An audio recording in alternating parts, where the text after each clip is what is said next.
ನನಗೆ ಕೊಟ್ಟರು. ಬಿಜೆಪಿ ನಾಯಕ ವಿನಾಯಕರು ಕೂಡ.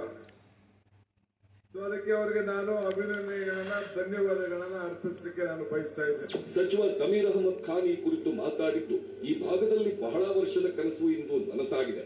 3000 ಎಕರೆ ಸ್ವಾಧೀನ ಮಾಡಿಕೊಂಡಾಗ ಅಚ್ಚುಕಟ್ಟಾದ ಕ್ರೀಡಾಂಗಣಕ್ಕೆ ಬೇಡಿಕೆ ಇಟ್ಟಿದ್ದು.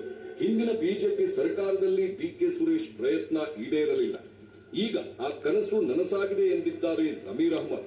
ಲೋಕಸಭಾ ಸದಸ್ಯರಾದಂತ ಮಾಜಿ ಸದಸ್ಯರಾದಂತ ಡಿಕೆ ಸುರೇಶ್ ಅವರು ಬಹಳಷ್ಟು ಪ್ರಯತ್ನ ಮಾಡಿದ್ರು. ಬಿಜೆಪಿ ಕಾಲದಲ್ಲಿ ಸೋಮಣ್ಣ ವಸತಿ ಸಚಿವರುವಾಗ ಬಹಳ ಪ್ರಯತ್ನ ಮಾಡಿದ್ರು. ಇಲ್ಲಿ ಇಂಟರ್ನ್ಯಾಷನಲ್ ಸ್ಟೇಡಿಯಂ ಬರ್ಬೇಕಂತ ಅದಾಗ್ಲಿಲ್ಲ.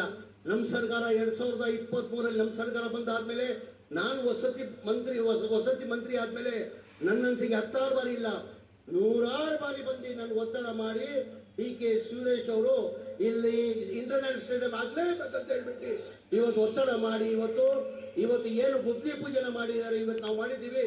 ಅದು ಟೋಟಲ್ ಕ್ರೆಡಿಟ್ ನನ್ನ ಮಾಜಿ ಲೋಕಸಭಾ ಸ್ನೇಹಿತರು ನಮ್ಮ ನಾಯಕರಾದಂತ ಡಿಕೆ ಸುರೇಶ್ ಅವರಿಗೆ ಹೋಗ್ಬೇಕು. ಕೆಲವೇ ವರ್ಷಗಳಲ್ಲಿ ನೂತನ ಸ್ಟೇಡಿಯಂ ನಿರ್ಮಾಣವಾಗಲಿದೆ. ಚಿನ್ನಸ್ವಾಮಿ ಸ್ಟೇಡಿಯಂ ಮೇಲಿನ ಒತ್ತಡ ಕಡಿಮೆಯಾಗಲಿದೆ. ಅಂತಾರಾಷ್ಟ್ರೀಯ ಪಂದ್ಯಗಳನ್ನ ಈ ಸ್ಟೇಡಿಯಂ ಆಕರ್ಷಿಸಲಿದ್ದು, ದೇಶದ ಮಟ್ಟಿಗೆ ಇತಿಹಾಸ ಸೃಷ್ಟಿಸಲಿದೆ.